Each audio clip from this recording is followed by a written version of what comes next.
This episode is scripted, narrated, recorded and edited by Newell Fisher, with script assistance by John Ruths.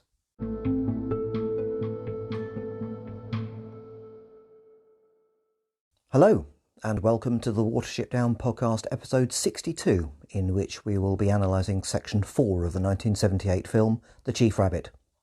Sorry about the slight delay of this episode. They have come out on about Tuesday recently, but it's been a busy week.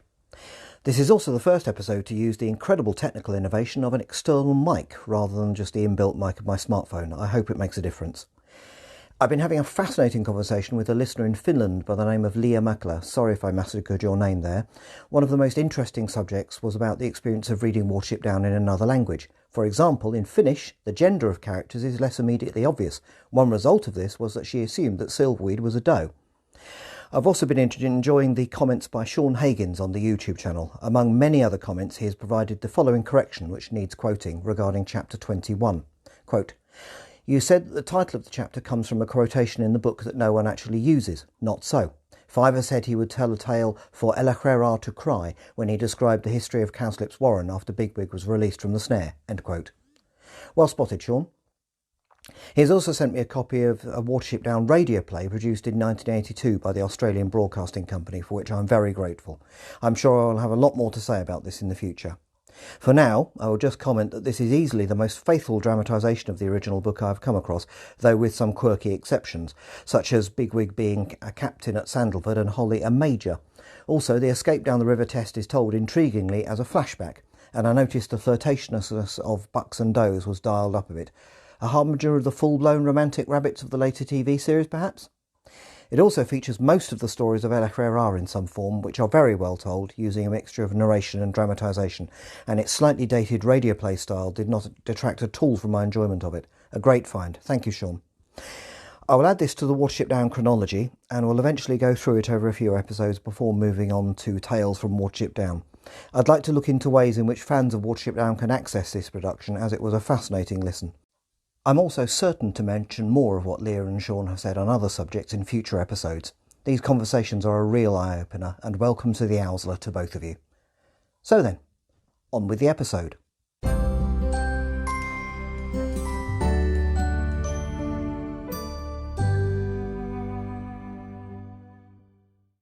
Section 4. The Chief Rabbit. This section covers from 9 minutes 30 to 11 minutes 50. And the equivalent chapter from the book is chapter 2, The Chief Rabbit.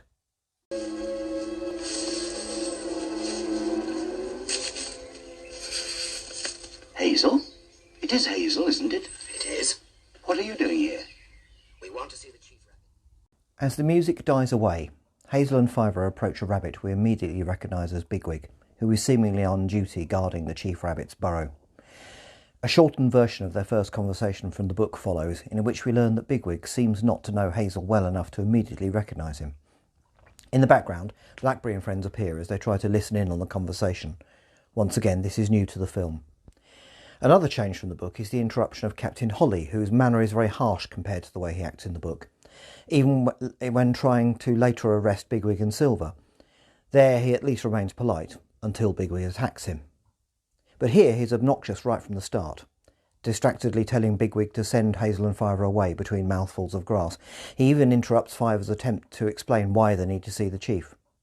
Combined with the Coltsfoot episode with Toadflax, we are really getting to see why rabbits would want to leave this warren.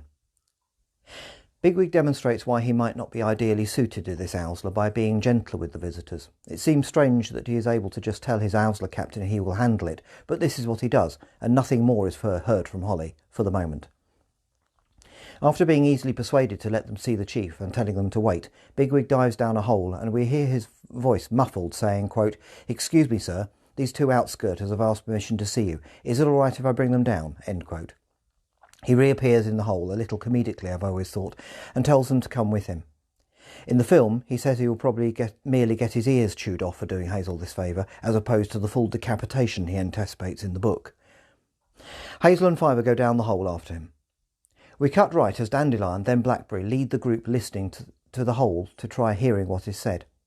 Two other rabbits join them. These are Pipkin and, I think, the added female character Violet. And now we hear the Chief Rabbit's voice for the first time, echoing in his burrow as the camera zooms in on the hole. We are being taken underground as viewers for the first time in the film, and this is done very effectively using a detailed background painting that is used for zooming and panning. At first, we only hear the conversation with the Chief Rabbit, who is never referred to as the Threarar in the film, as the camera moves around the background that gives us a good look at the inside of Sandalford Warren. In this film, every warren has a different look. In the case of Sandalford, it seems quite neutral in tone, with no particular message being conveyed by how it is rendered. But there is still an air of mystery as we join this underground world that was, I suppose, rarely viewed in real life back then, as the technology to do so, i.e. small enough good quality cameras, did not really exist. At first we see Hazel and Fiver from the side, with Bigwig nervously listening as they talk to the outer view chief. And then we see him clearly, an effective portrayal of the rabbit version of an elder statesman. As soon as he hears what Fiver has to say, he calmly turns his back on them, though still supposedly involved in the conversation.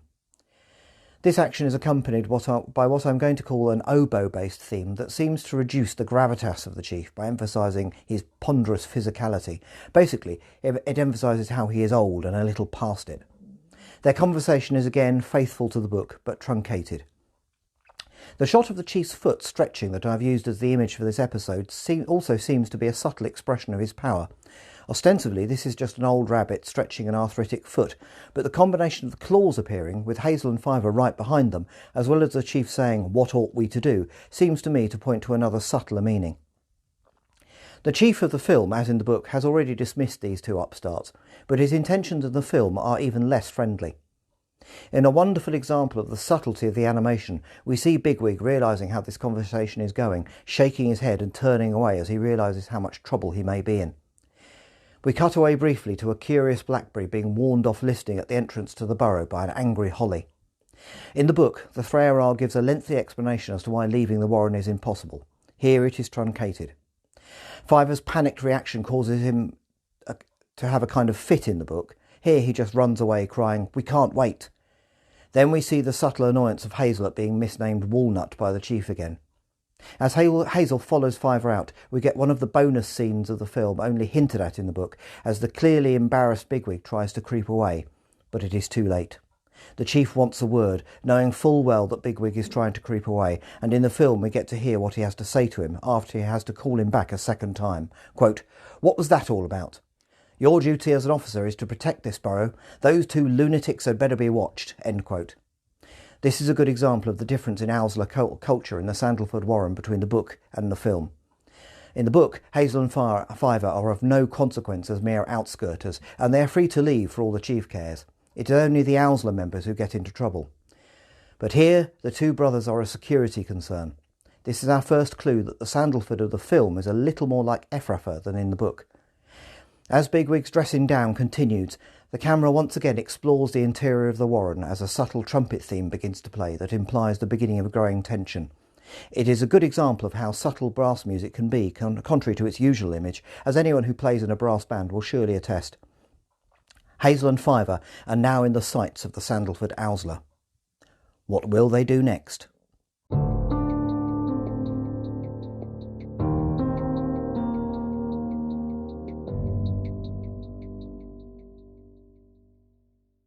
Comparison with the book.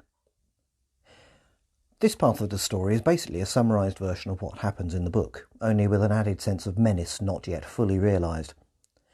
This is not a version of Sandalford where outskirters are just free to leave. In order to move things along, other rabbits are already in on what is going on, and events are about to escalate dramatically.